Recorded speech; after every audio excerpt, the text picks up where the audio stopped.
Hi, I understand that we're not allowed to give out names, but I'm guessing maybe full names. I read a lot of posts to try to get the gist of them, but I can't write like them. So vague and to the point. I don't know. I'll try my best. My name is Hector and I'm 47 years old, Puerto Rican. I think the abbreviation is STB, ex-wife Debbie, and I was married for 26 years. We were together for 30. We have gotten married in our senior year in high school when she got pregnant with our firstborn. I was lucky enough to get a job at UPS right after graduation. We struggled in the beginning. She's from a traditional Irish family, and they hated me at first, but I won them over, especially her father. I made sure she didn't have to work. By the time we were 27 years old, we had 5 kids, 4 girls and a boy. I was just fortunate that the boy came out first. We had our arguments over money, discipline methods, and me complaining about the lack of sex. I understood. We have 5 children and they can be very exhausting. I tried to help as much as I could, but she was still tired. However, she was my everything. She always kept her body in shape. I try as well, but being a delivery driver for a very long time, I'm what they called skinny fat. I have a muscular chest, arms, legs, but I have a sloppy gut. I got the horseshoe hairline that caused me to shave it off. Yet, Debbie was my everything. There were times she was verbally abusive towards me, and whenever I had enough and lashed back, she became a cry bully and I just gave up. As the years went by, we were the only married couple in our friend group. Every last one of them got divorced. Out of our 7 married couple friends, 5 were caused by infidelity on the wife's part. 1 was on the husband's part. And the last one they divorced because she friend-zoned her husband. I was against my wife hanging out with her newly single friends. However, that would just start a massive argument about me controlling her, keeping her as a prisoner, and my personal living sex doll. All of that caught me by surprise. The more she hung out with them, the more resentful she became. The kids took notice. I remembered my son and 2 of my daughters arguing with her when I came home, and as much as I understood their frustration, I scolded my kids for yelling at their mother, and when they left the room, I confirmed their issue and she told me that we see her as a slave. I asked her where this was coming from, but she said forget it, shut down, and walked away. I remember D-Day so vividly. Debbie was out with her friends. I was in the kitchen cooking. The kids were watching Train to Busan, and my 3 oldest came to the kitchen. I thought they came to check on the food, but they all had a concerned look. Before I asked what was the issue, my son told me that they think their mother was having an affair. Of course, at first, I didn't believe it. I didn't want to believe it. I yelled at them and I told them I was going to prove they were wrong. I turned on the Where's My iPhone app and saw that she was at a bar on the outskirts of town.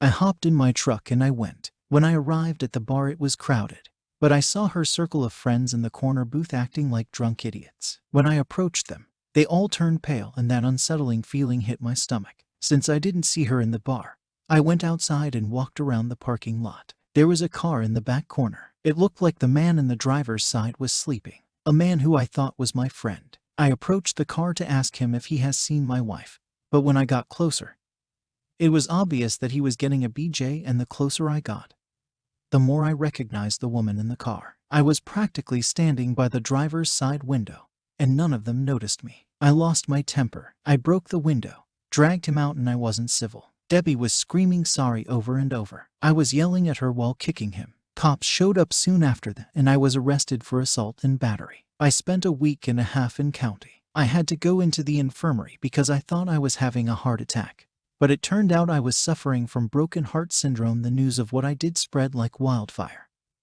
Eventually, my father-in-law bailed out. The man was practically in tears when I stepped through those gates. He profusely apologizes to me for his daughter's actions. During the drive home, he told me he spoke to my manager and union rep about the situation so I can still keep my job. He said that the kids has been staying with him and Debbie was waiting for me in the house. He said he knows what was going to happen, which was why he brought the truck. He was right. When we got to the house, Debbie ran to me crying and tried to hug me, but shoved her so hard that she fell to the ground. She looked at me with shock. I told her to get her shit out of my house and I want a divorce. She tried to fight it, but her father convinced her otherwise. An hour after they left, my mother-in-law came with the kids and I hugged them all for dear life. She apologizes for her daughter's actions as well before leaving. Now in my state, there's mandatory couples counseling before granting the divorce, which in my opinion is complete BS. I don't understand why I have to go to counseling if she cheated. At the beginning of the sessions, I just sat there. listening to her dribble. That is exactly what it was, dribble. Blame shifting on the fact we were young parents and she never experienced the wild lifestyle, the freedom, and she got carried away. She got lost in it and her friends encouraged it. Soon she felt like she was missing something and she started a fling. The counselor tried on a few times to make it my fault, telling me that I should have allowed her to spread her wings every once in a while and how I needed to see it from her point of view. I just looked at the woman and asked the counselor if she was smoking crack, because that was the dumbest thing that could have come out of her mouth. I asked Debbie how long she was cheating on me with him and she said 4 months and insisted that he was the only one.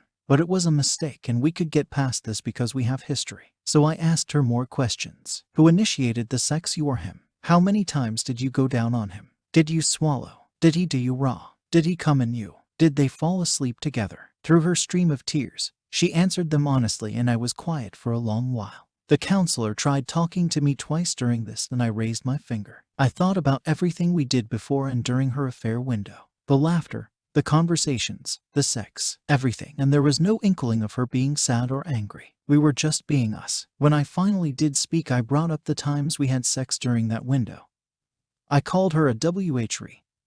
The counselor tried to correct me and I told her to shut up as I continued to call her every name in the book. Eventually, I told her she was tainted in my eyes. Again, the counselor and Debbie tried to convince me that our history and relationship can get past this mistake and I didn't want to hear it anymore. It was like they didn't care about my feelings on the matter. It was just about forgiving her and what I can do to get over it and apologize to her for making her feel like a servant. So I walked out. This contested divorce has been a long uphill battle for the past 2 years. Debbie is still trying to make things right, still trying to get us back together. I don't know why, because our conversations are strictly about the kids, and when she tried to talk to me about something else I hang up on her. Family gatherings are consisted of me avoiding her or not showing up at all. Our oldest children refuse to talk to her. I tried to make them spend time with their mom, but they refuse and I have chosen to respect that. My in-laws are at my house weekly, and I know they have been trying to make their daughter give me my divorce, but that has been a bust. My mother-in-law has been especially harsh on her, calling her a dumb brat, gossiping about her to her congregation. I had to ask her to stop because I didn't want the whole town to know our business. During the first year, my son and daughter created a Tinder account for me. I thought it was dumb. I'm a middle-aged man with 5 children who has a dad bod. Yet I have been on over a dozen very successful dates that have been a real confidence booster. Recently, I met someone during my court-issue community service. Her name is Isabel and she was our Habitat for Humanity supervisor. She's drop-dead gorgeous and won first place for a Vanessa Marcel lookalike contest at a soap opera convention she and her daughter attended.